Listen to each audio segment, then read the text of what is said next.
What if I told you that the most ambitious project of the new 2026 era could be in crisis? Before the season even starts, Aston Martin arrived at the second week of testing in Bahrain selling the AMR26 as a technical masterpiece, a car designed to change the order of the grid. But what has happened in Sakir is exactly the opposite. The FIA has put the car under intensive supervision. Honda recognizes that they are slipstreaming in several key aspects, and most alarmingly, the internal data itself speaks of a deficit of up to 4.5 seconds per lap. It is not a simple problem of youth. It is not an isolated piece. It is an entire concept that seems to have been born unbalanced. The second week of testing in Bahrain should have been the moment in which Aston Martin dispelled doubts, refined the concept of the AMR26, and began to show its true potential under the new 2026 regulations. But what happened at the Sakir circuit was exactly the opposite. Instead of confirming that the project was going in the right direction, each run on the track left more questions than answers, and most seriously, it activated more intense technical supervision by the FIA. From the first day of this second week, AMR26 showed worrying symptoms. We're not just talking about discrete times in qualifying simulations or inconsistent long runs. The problem went deeper. The car was nervous when entering corners, unstable during quick changes of direction, and extremely sensitive to small variations in height and setup. The pilots reported a rear axle that was difficult to read, with sudden losses of grip that forced them to lift off earlier than expected. On a track like Bahrain, where traction and braking stability are essential, these shortcomings are completely exposed. But while Aston Martin worked in the garage trying to understand the car's behavior, another, much more delicate story was developing in parallel. The FIA, which had already approved the car for the initial shakedown, used this second week as the true technical examination. And it was here where the AMR26 began to be under the magnifying glass. This was neither a spectacular raid nor a direct accusation of illegality, but something more subtle and in many cases, more uncomfortable: exhaustive data collection, additional requests for information, and detailed analysis of areas considered gray area by other teams. The main focus was on two fronts. The first, the rear axle. Aston Martin has opted for an extremely compact architecture, with a very aggressive suspension and aerodynamic packaging philosophy. On the track, this translates into behavior that is very sensitive to dynamic loads. The FIA began to analyze with special attention the movements of the suspension under load, the dynamic heights of the car, and possible structural flexing when the car is traveling at high speed.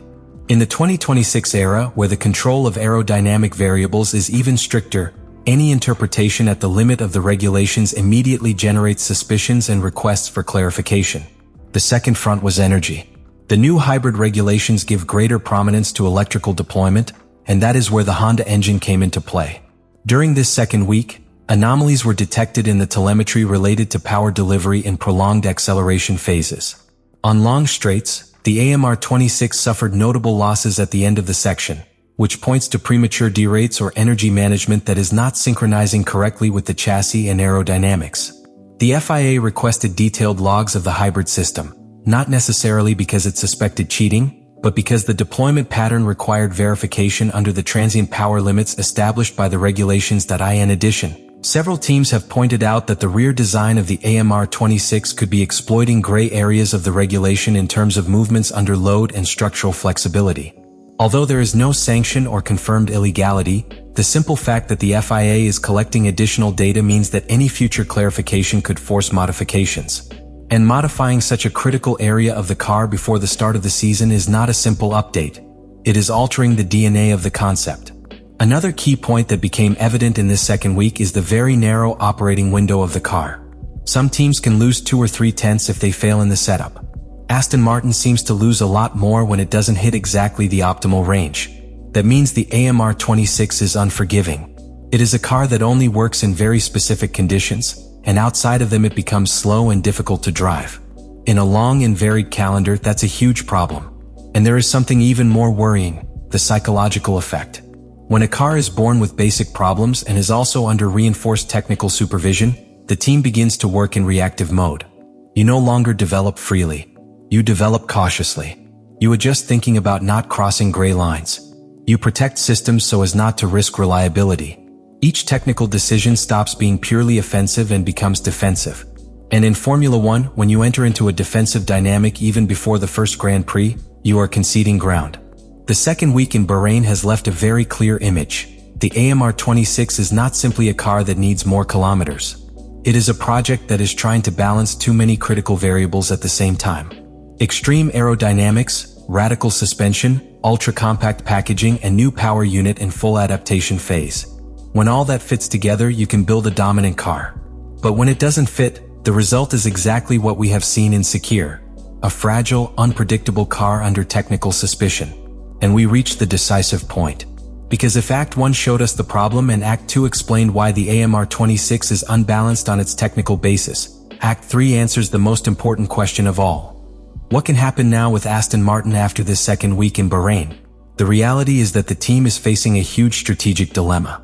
When a car is slow but stable, you can develop with patience. When it's fast but fragile, you can reinforce it. But when it is slow, fragile, thermally compromised, and also under reinforced technical supervision, the room for maneuver is drastically reduced. Aston Martin now has 3 open fronts that cannot be resolved independently. First, the regulatory front. The FIA has not declared the AMR26 illegal, but has made it clear that certain areas are being closely monitored. This means that any technical clarification before the start of the championship could require modification of key components of the rear axle or the energy management system. And if you have to redesign structural parts right before the first race, the development schedule is completely disrupted. We are not talking about carrying an update in the 4th or 5th test. We talked about redoing the foundation you intended to build on all year. Second, the internal technical front. The team needs to decide whether to maintain the radical philosophy of AMR26 or start introducing more conservative solutions. And here is the real risk. If they water down the concept to gain stability, they could lose the theoretical advantage that justified the aggressive design. But if they hold firm and the concept doesn't work, they could drag on the problem for months. In Formula 1, changing the technical direction in the middle of the season is not simply moving a piece. It is accepting that the original idea was not correct. Third, the competitive front. While Aston Martin tries to understand its car, the rest of the grid is not waiting. In a completely new regulation like that of 2026, the first months are decisive in setting the trend. If you start with a deficit of several seconds per lap, making up ground is not a matter of a miraculous update.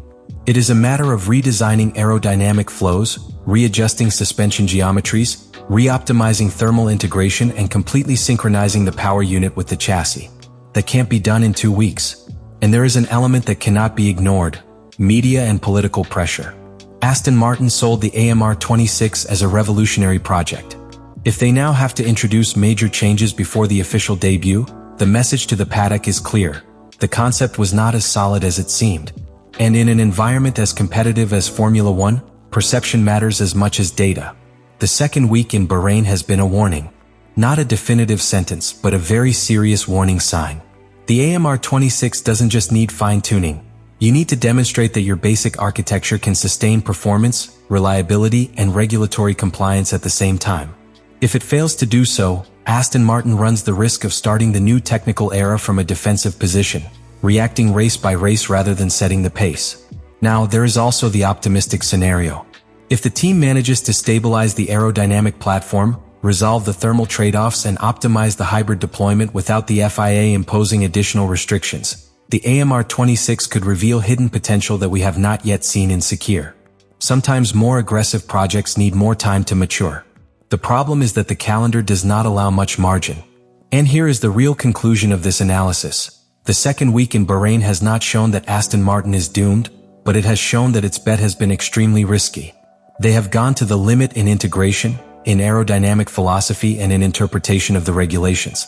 When you play to the limit, you can gain a huge advantage, or you can pay a huge price if something doesn't fit. The next time we see the AMR26 on the track, it will no longer be in a controlled test environment. It will be under the real pressure of the championship. And there we will know if what happened in Bahrain was simply the growing pain of an ambitious project, or the first symptom of a much deeper crisis. The most delicate thing is not only the performance, it's the context. Because this car is under reinforced technical supervision by the FIA. Because other teams have pointed out gray areas in their interpretation of the regulations. Because the integration with Honda is not yet fully optimized. And because all this has been exposed on a demanding circuit like Bahrain, where weaknesses cannot be hidden. The second week in Sakir has been a stark X-ray of the project. A difficult car to drive. A very narrow operating window.